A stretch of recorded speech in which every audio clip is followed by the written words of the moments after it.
નમસ્કાર દર્શક મિત્રો, ધ લોકસત્તા શોમાં આપનું સ્વાગત છે। 1940ના દાયકાથી લઈને છેલ્લા કેટલાક દાયકાઓ સુધી અમેરિકન વૈજ્ઞાનિકો અને બહાદુર પાયલટોએ પૃથ્વીના સૌથી શક્તિશાળી કુદરતી તોફાનો એટલે કે વાવાઝોડાના રહસ્યો ઉકેલવા અને તેને કાબૂમાં લેવા માટે અકલ્પનીય સાહસ કેળ્યું હતું। જો ગોલ્ડન જેવા અગ્રણી હવામાનશાસ્ત્રીઓ જે 1960ના દાયકામાં સ્નાતક વિદ્યાર્થી હતા, તેમણે વાવાઝોડાની આંખની દિવાલમાં ડઝનેક જોખમી ઉડાન ભરી હતી। આ ઉડાન દરમિયાન પ્રતિ કલાક 260 કિલોમીટરની ઝડપે ફૂંકાતા પવનના પ્રચંડ ફટકા તેમના પ્લેનને બંને બાજુથી અથડાતા હતા। ગોલ્ડન યાદ કરે છે કે આ રિંગ જેવું વાવાઝોડું ઘણીવાર 12,200 કિલોમીટરથી પણ વધુ ઊંચું હોય છે અને તેમાં વારંવાર વીજળી પડવી એક મોટું જોખમ હતું। આ હરિકેન હન્ટિંગ ફ્લાઇટ્સના પાયલોટો અને ક્રૂ મેમ્બર્સ કોકપિટમાં વિશેષ પેડિંગ લગાવી રાખતા અને તોફાનમાંથી પસાર થતી વખતે સીટ બેલ્ટ બાંધવાના આદેશનું સખતપણે પાલન કરતા। હવામાનશાસ્ત્રી યુ વેલોપી, જે આ સાહસિક ઉડાનના અનુભવી છે, તેઓ એક એવી રોમાંચક ફ્લાઇટને યાદ કરે છે જેમાં તેમનું વિમાન લગભગ 60 મીટરથી નીચે પડવાનું શરૂ થયું હતું અને એન્જિન બંધ થઈ જતા સલામતીના સાધનો છત સાથે અથડાયા હતા।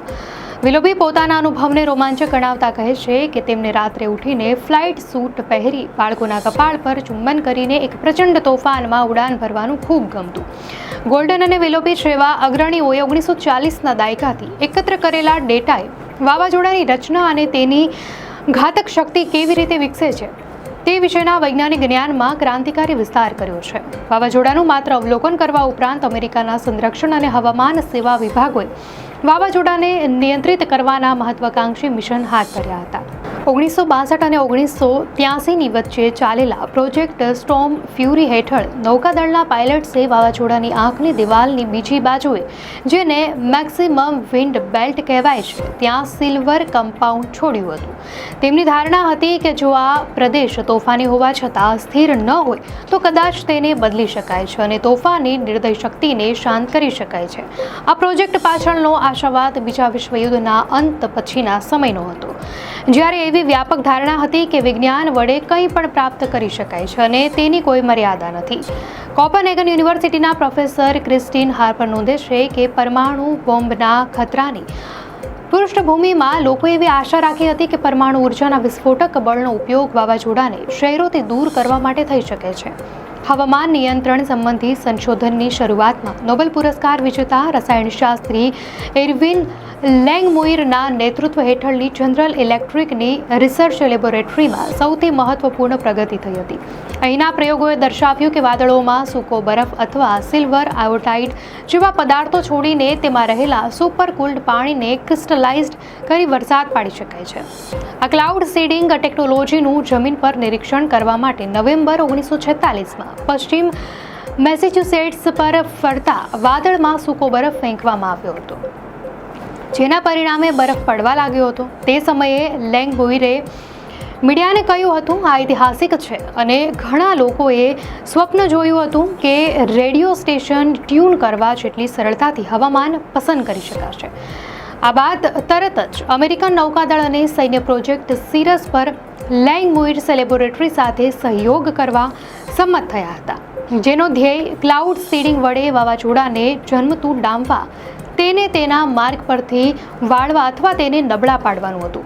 1947ના વાવાઝોડાની મોસમ દરમિયાન 13 ઓક્ટોબરે નૌકાદળની એક ટુકડીએ હરિકેન કિંગ ફ્લોરિડાને પાર કરી રહ્યું હતું, ત્યારે B-17 બોમ્બર પ્લેનમાંથી 80 કિલો સૂકો બરફ તેના પર ફેલાવ્યો હતો।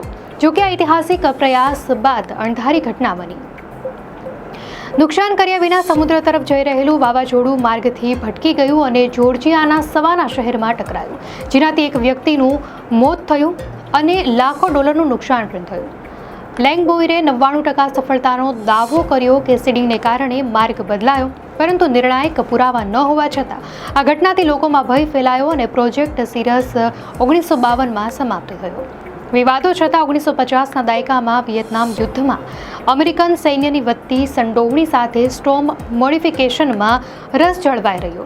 પ્રોફેસર હાર્પરના જણાવ્યા અનુસાર કેલિફોર્નિયામાં નૌકાદળના એર સ્ટેશન ચાઇના લેક ખાતે ગુપ્ત કાર્યક્રમ ચાલતો હતો।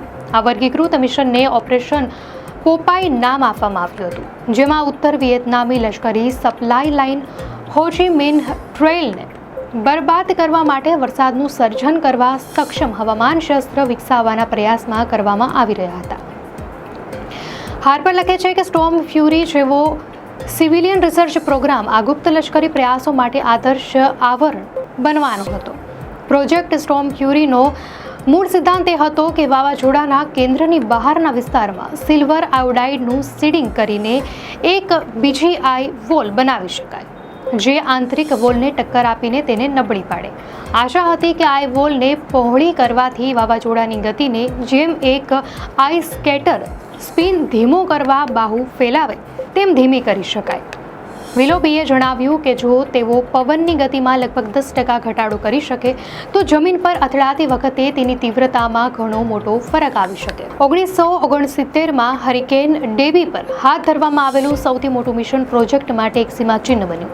18 અને 20 ઓગસ્ટના રોજ 13 વિમાનોએ ડેબી પર 5 તબક્કામાં ભાગ લીધો, જેમાં દરરોજ સિલ્વર આયોડાઇડના 1000 કેનિસ્ટર્સ છોડવામાં આવ્યા. આશ્ચર્યજનક રીતે સીડિંગ પછી ઉભરેલી બીજી આઈ વોલનું દસ્તાવેજીકરણ થયું અને પવનમાં અનુક્રમે 31% અને 15% ઘટાડો નોંધાયો.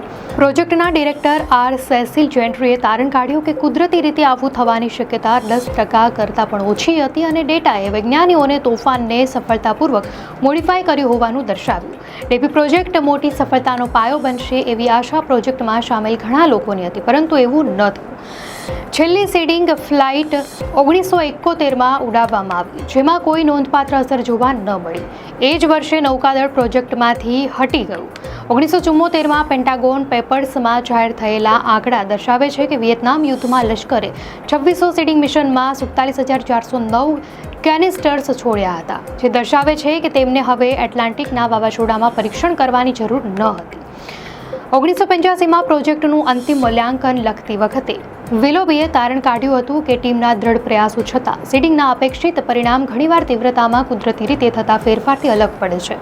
વધુ સંશોધનોમાં એ પણ જોવા મળ્યું કે કેટલાક વાવાઝોડામાં સ્વયંભૂ બહુવિધ આઈવોલ્સ વિકસી હતી, જેણે ડેબીના પરિણામોને સંયોગ તરીકે શંકાના દાયરામાં મૂક્યા હતા. છતાં આ પ્રોજેક્ટ મૂલ્યવાન જ્ઞાન પૂરું પાડ્યું. સ્ટોર્મ ફ્યુરી માટે ખરીદવામાં આવેલા 2 અત્યાધુનિક P-3 વિમાન, જે પ્રેમથી કેર્મિટ અને મિસ પિગી નામે ઓળખાય છે, તે લગભગ 50 વર્ષ બાદ પણ વાવાઝોડાને ટ્રેક કરવા માટે કાર્યરત છે. જોકે કેટલાક લોકો માટે સ્ટોર્મ ફ્યુરી એક અધૂરું કાર્ય છે. ગોલ્ડન તેને પોતાના જીવનના સૌથી નિરાશાજનક વૈજ્ઞાનિક પ્રયોગો પૈકીનો